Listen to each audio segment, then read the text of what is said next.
So friends, I have two pieces of good news to share with you this evening.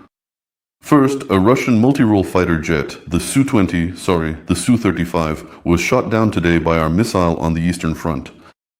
At first, some sad news appeared from various pro-war bloggers, things like eternal flight, brother, and well, now there's a garrison for pilots in the afterlife. Well, in short, all that nonsense they like to say. I've always said that there really is a special cauldron in hell for Russian pilots for their eternal flight and landing.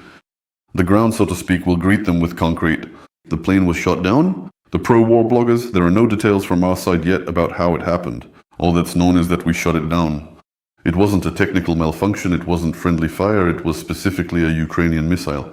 But they're whining about how it all reached the point of absurdity that the plane was flying calmly where there was no one around, approached the Ukrainian border, and then the Ukrainians treacherously shot it down with a Patriot missile.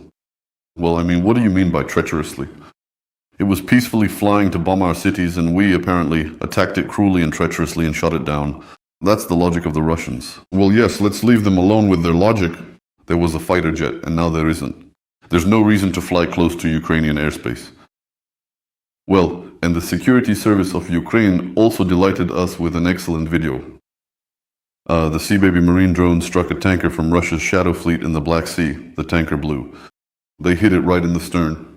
They tried to defend themselves. They even brought in aircraft to stop our attack, but it didn't work. So the Russian Shadow Fleet is taking losses, and it was located near Yalta.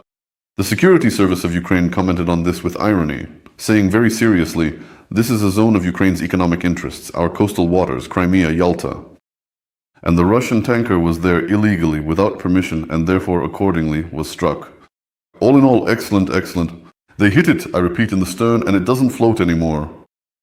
This is one of those large tonnage tankers that handle big volumes.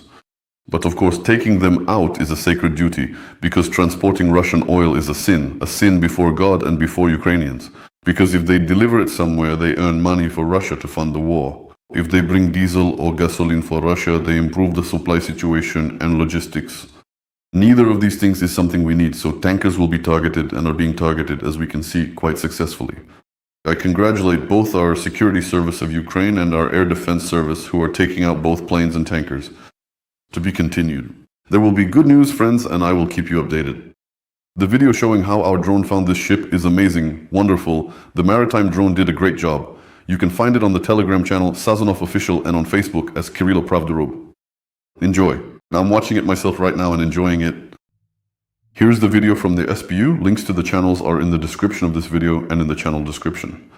Subscribe, support with a like and a repost. There will be more good news. I will keep you updated. Everything will be Ukraine.